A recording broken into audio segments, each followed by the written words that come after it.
Welcome dear students, हम study करने वाले हैं sample and hold circuit. After completing this topic you will be able to describe sample and hold circuit using op amp. तो basically आज के lecture में हम sample and hold circuit study करने वाले हैं। यहां पर हम समझेंगे कि सैंपल एंड होल सर्किट क्या होते हैं, यूजिंग ओप एम्प आप किस तरीके से सैंपल एंड होल सर्किट बना सकते हैं, और यहां पर सैंपल एंड होल सर्किट का वर्क क्या है। और अगर यहां पर मैं एग्जामिनेशन पॉइंट ऑफ व्यू से इस टॉपिक के बारे में डिस्कस करूं तो इस टॉपिक से मेनली आप थ्योरिकल टाइप की प्रॉब्लम एक्सपेक्ट करते हैं। जो हम अभी ओपैम के एप्लीकेशन स्टडी कर रहे हैं ना, तो ओपैम का एक बहुत ही इंपॉर्टेंट एप्लीकेशन आप बोल सकते हैं, और इस एप्लीकेशन से आप थ्योरिकल टाइप की प्रॉब्लम एक्सपेक्ट करेंगे, शॉर्ट टाइप की या लॉन्ग टाइप की।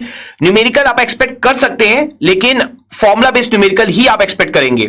और यहां पर अगर मैं प्रैक्टिकल इंपॉर्टेंस की बात करूं तो ADC, analogue to digital converter, जैसा हम जानते हैं प्रैक्टिकली बहुत ही ज्यादा इंपॉर्टेंट होता है। आपको एनालॉग सिग्नल को डिजिटल सिग्नल में कन्वर्ट करना होता है प्रैक्टिकली, तो वहां पर ये सैंपल एंड होल सर्किट आपके लिए बहुत ज्यादा यूजफुल रहता है। तो ये टॉपिक हमारे लिए प्रैक्टिकली और थ्योरिकली दोनों तरह से बहुत ज्यादा इंपॉर्टेंट है। सो चलिए टॉपिक स्टार्ट करते हैं।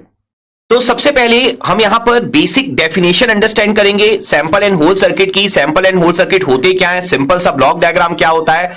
तो अगर आप यहां पर ध्यान से अंडरस्टैंड करेंगे तो it is used with an ADC to sample the input analogue signal and hold the sampled signal. तो बेसिकली यहां पर इसका मेन वर्क क्या है, मेन वर्क ये है यहां पर कि ये आपका एडीसी के साथ यूज होगा to sample the analogue input signal. तो बेसिकली होगा क्या, एडीसी में हम जानते ही हैं कि जो आपका इनपुट सिग्नल रहेगा वो एनालॉग रहने वाला है। तो उस एनालॉग सिग्नल को सैंपलिंग करने के लिए, सैंपलिंग परफॉर्म करने के लिए हम यहां पर सैंपल यूज करते हैं। सैंपल एंड होल्ड सर्किट का सैंपल आप बोल सकते हैं सैंपलिंग। और यहां पर फिर उस सैंपल सिग्नल को, जो हमने सैंपलिंग परफॉर्म कर ली है एनालॉग इनपुट सिग्नल की, उस सैंपल सिग्नल को अगर आपको होल्ड करना है देन आप यूज करते हो यहां पर होल्ड सर्किट। तो ये टोटल क्या होता है आपका सैंपल एंड होल्ड सर्किट। और यहां पर मैंने ब्लॉक डायग्राम भी आपको शो किया हुआ है, आप देख सकते हैं। यहां पर आपका वी इन है जो सिग्नल आपको सैंपल करना है, और वी आउट क्या है आपका सैंपल वैल्यू होल्डेड, मतलब सैंपल वैल्यू को आपने होल्ड किया है। और यहां पर आपको कमांड टर्मिनल दिखाई दे रहा होगा सैंपल होल्ड। तो बेसिकली आप सैंपलिंग करोगे, होल्डिंग करोगे, देन सैंपलिंग करोगे, देन होल्डिंग करोगे। इस तरीके का आपका प्रोसीजर होता है। तो ये आपका सिंपल होता है सैंपल एंड होल्ड सर्किट। इसे हम इस तरीके से भी जानते हैं, मैं यहां पर आपके लिए मेंशन कर देता हूं, इसे आप एसएच सर्किट के नाम से भी जानते हैं, सैंपल एंड होल्ड सर्किट या एसएच सर्किट। पॉइंट क्लियर हो गया अच्छे से। अब यहां पर हमें यह अंडरस्टैंड करना होगा कि सैंपल एंड होल्ड सर्किट होता क्या है, मतलब सर्किट क्या है इसका। तो बेसिकली हम लोगों ने ब्लॉक डायग्राम तो देख लिया। अब अगर हम सर्किट के बारे में बात करें तो पहले मैं आपको ना सिंपल सा सर्किट बताऊंगा, और उसके बाद फिर हम वाया ओप एम्प इस सर्किट को डिजाइन करने की कोशिश करेंगे। तो यहां पर मैंने आपके लिए सर्किट शो कर दिया, आप देख सकते हैं। यहां पर जो आपका बेसिक सर्किट है सैंपल एंड होल्ड सर्किट का, जहां पर हमने ओप एम्प का यूज नहीं किया है, वहां पर आप देख सकते हैं आपको एक कैपेसिटर दिखाई दे रहा होगा। तो यहां पर एनालॉग इनपुट आप देते हैं, और एनालॉग इनपुट के अलावा आपको यहां पर दिखा रहा होगा सैंपल कमांड, और यहां पर आपको होल्ड भी दिखाई दे रहा होगा। इसके अलावा आपको सैंपल भी दिखाई दे रहा है, और यहां पर एनालॉग आउटपुट आपको मिलता है। तो ये जो पूरी सिचुएशन है अगर हम थ्योरिकली अंडरस्टैंड करें तो देखो, the circuit tracks the analogue input signal until the sample command is change to hold command. तो आपका जो सर्किट है वो कब तक ट्रैक करेगा एनालॉग इनपुट सिग्नल को, जब तक आपका जो सैंपल कमांड है वो होल्ड कमांड में चेंज ना हो जाए। ठीक है, मतलब सैंपल कमांड ही आपकी बोल सकते हो एक्टिव रहेगी, तब तक आपका जो सर्किट है वो एनालॉग इनपुट सिग्नल को यहां पर ट्रैक करेगा। क्लियर है पॉइंट अच्छे से। देन उसके बाद हमने क्या स्टेटमेंट मेंशन की है, after the hold command the capacitor holds the analogue voltage during the analogue to digital conversion. तो जब आपकी होल्ड कमांड आ जाएगी, बेसिकली अब सैंपलिंग कमांड आपकी फिनिश हो गई और होल्ड कमांड आपकी एक्टिवेट हो गई, लेट सपोज, तो आप बोलोगे after the hold command the capacitor holds the analogue voltage during the analogue to digital conversion. तो पहले आप सैंपलिंग परफॉर्म कर रहे थे सैंपलिंग कमांड के टाइम पर, उसके बाद जो आपने सैंपलिंग कर ली है ना, तो यहां पर कैपेसिटर का यूज क्या है कि वो एनालॉग वोल्टेज को होल्ड करेगा, स्टोर करके रखेगा during the analogue to digital conversion, क्योंकि आपका अल्टीमेट टारगेट क्या है, एडीसी, मतलब एनालॉग टू डिजिटल। तो आपको यहां पर कन्वर्जन तो परफॉर्म करना ही है, उस समय आपको होल्डिंग की रिक्वायरमेंट होगी, और वो यहां पर कौन परफॉर्म करेगा, कैपेसिटर परफॉर्म करेगा। तो ये आपका ना बिल्कुल बेसिक सर्किट होता है, इससे आपको आइडिया लगता है कि sample and hold circuit work कैसे करता है। अब यहां पर हम ना सर्किट स्टडी करेंगे वाया ओप एम्प, जो हमारा मेन टॉपिक है आज के लेक्चर का। तो यहां पर अब हम स्टडी करने जा रहे हैं sample and hold circuit by using op amp. तो यहां पर ये हमारा सर्किट है sample and hold circuit using op amp. यहां पर हम देख सकते हैं कि आपके बैक टू बैक दो ओप एम्प लगे हुए हैं और आपको एक सैंपल एंड होल कंट्रोल दिखाई दे रहा होगा। बेसिकली ये आपका जे फैट है जो यहां पर हमें दिखाई दे रहा है, जे फैट, जहां पे आप सैंपल एंड होल कंट्रोल देख पा रहे होगे। तो ये जो जे फैट है वो टॉपिक हम ऑलरेडी डिस्कस कर चुके हैं प्रीवियस लेक्चर्स में, तो हमें बेसिक आइडिया होना चाहिए जे फैट क्या होता है। और इसके अलावा हमारा एक होल्डिंग कैपेसिटर है, आप देख सकते हैं सी, और उसके बाद आपका एक और ओप एम्प है। बेसिकली ये जो हमने सैंपल एंड होल सर्किट बनाया है ना, वो आपका open loop sample and hold circuit है। यहां पर अगर मैं एक इंपॉर्टेंट पॉइंट मेंशन करूं आपके लिए, तो जो open loop sample and hold circuit आपका होता है वो ना रिलेटिवली फास्टर होता है अगर आप कंपेयर करते हो close loop sample and hold circuit से। लेकिन यहां पर प्रॉब्लम भी है। प्रॉब्लम क्या है कि जो आपकी एक्यूरेसी होगी वो आपकी लेस होगी। जैसा आप कंट्रोल सिस्टम में भी स्टडी करते हैं ना, open loop and close loop, तो क्लोज लूप जब आपका रहेगा तो आपको क्या बेनिफिट होंगे, या ओपन लूप रहेगा तो क्या बेनिफिट होगा, वो कंट्रोल सिस्टम में आप बहुत डिटेल में स्टडी करते हैं। लेकिन यहां पर अगर मैं ब्रीफ में आपको समझाऊं तो सर्किट आपका फास्ट रहेगा ओपन लूप के केस में, लेकिन एक्यूरेसी क्या रहेगी, आपकी लेस रहेगी। और इसके अलावा अगर हम वर्किंग के बारे में बात करें तो चाहे आपका ओपन लूप हो चाहे क्लोज लूप हो, ये जो आपकी बेसिक वर्किंग मैं आपको बता रहा हूं दोनों के लिए सिमिलर रहेगी।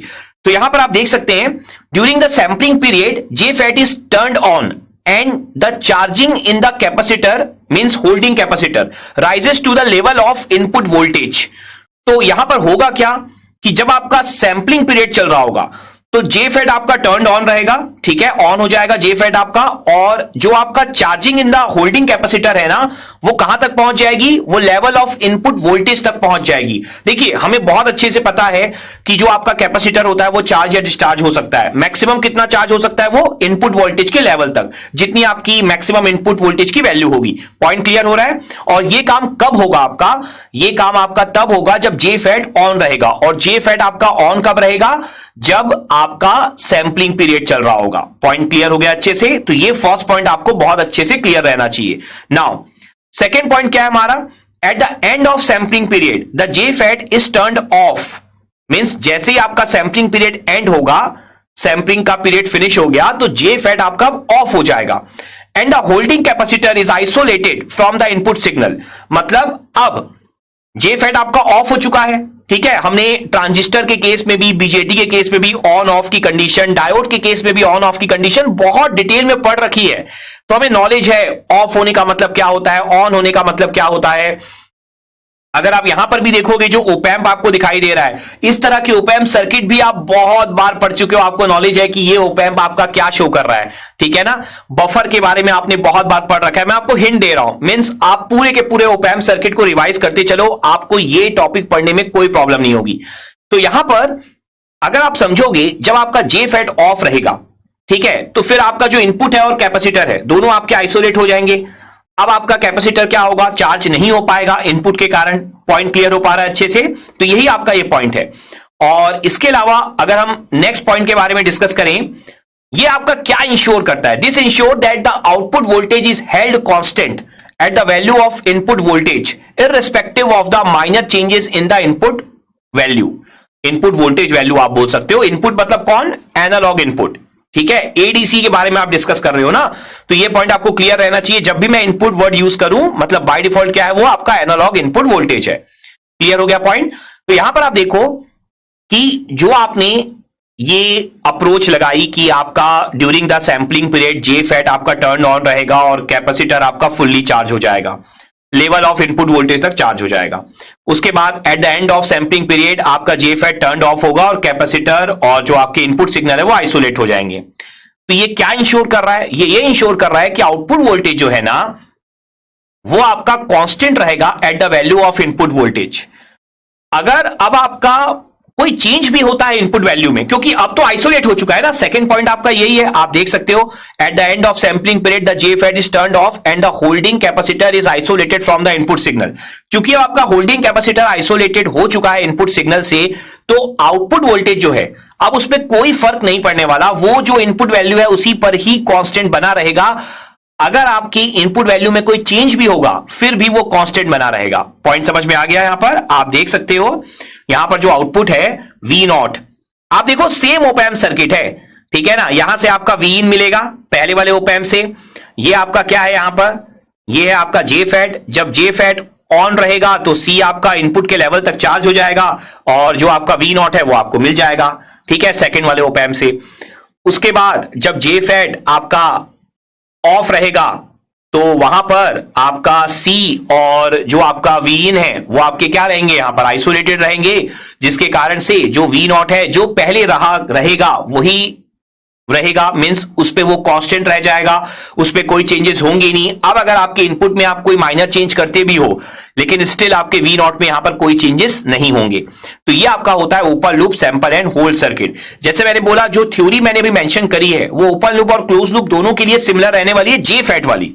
पॉइंट समझ में आ रहा है? लेकिन क्लोज लूप में ऐसे क्या चेंजेस आपको देखने को मिलेंगे वो अभी हम डिस्कस करेंगे। तो अब हम यहां पर स्टडी करेंगे sample and hold circuit using op-amp, but कौन सा ओपैम्प? Close loop. मतलब सैंपल एंड होल्ड सर्किट आपका होगा क्लोज लूप वाला।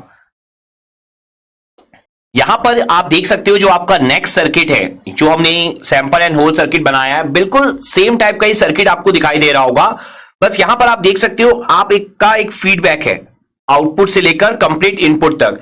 और इस सर्किट में सिर्फ इतना ही चेंज है आपका कि in this circuit on resistance of J FET is brought into the feedback loop, ठीक है। और उसके बहुत सारे अपने एडवांटेजेस भी होते हैं, लेकिन हम यहां पर सिर्फ ओपैम्प के रेस्पेक्ट में ही कंडीशन स्टडी कर रहे हैं सैंपल एंड होल्ड सर्किट की। तो यहां पर जो आपका मेन एडवांटेज जो आप ध्यान में रखोगे, जो मैंने आपको प्रीवियस केस में बताया था कि एक्यूरेसी जो है आपकी वो इंप्रूव हो जाती है। तो ये पॉइंट आपको ध्यान रखना है कि on resistance of J FET is brought into the feedback loop. Point समझ में आ रहा है? अदरवाइज अगर आप देखोगे तो पूरा का पूरा सर्किट आपका एग्जैक्टली यहां पर सेम है। क्लियर हो गया? तो आपके लिए एग्जामिनेशन पॉइंट ऑफ व्यू से आपको यहां पर फर्स्ट जो आपका फर्स्ट वाला सर्किट है और जो थ्योरी है वो आपको माइंड में यहां पर रखनी होगी। क्लियर हुआ पॉइंट? आपको सिर्फ basic sample and hold circuit होता क्या है उसका यहां पर नॉलेज होना चाहिए। तो यहां पर ये आपकी कंप्लीट थ्योरी थी सैंपल एंड होल सर्किट की। आई होप आपको बहुत अच्छे से क्लियर हो गई होगी। आपको यहां पर एग्जामिनेशन पॉइंट ऑफ व्यू से sample and hold circuit using op amp ये आपको आना चाहिए, और ये जो मैंने आपको थ्योरी बताई है उसका आपको नॉलेज रखना है। सो आई होप ये पूरी थ्योरी पढ़ लेने के बाद आपने ये लर्निंग आउटकम अचीव कर लिया होगा। Now you are able to describe sample and hold circuit using op amp. I hope you have achieved the following learning outcomes. Now you are able to describe sample and whole circuit using op-amp. तो basically आज के lecture में जो हमने sample and hold circuit study किया using op-amp और हमने basic circuit भी स्टडी किया, तो आई होप ये आपको पूरा कंसेप्ट बहुत अच्छे से यहां पर क्लियर हो गया होगा। और यहां पर आपको, जैसा मैंने पहले भी बोला, आपको ये पॉइंट ऑलवेज माइंड में रखना है सर्किट में कि आपको बेसिक सर्किट मैंने नॉलेज के लिए बताया है, जो आपका मेन है यहां पर वो है वाया op-amp।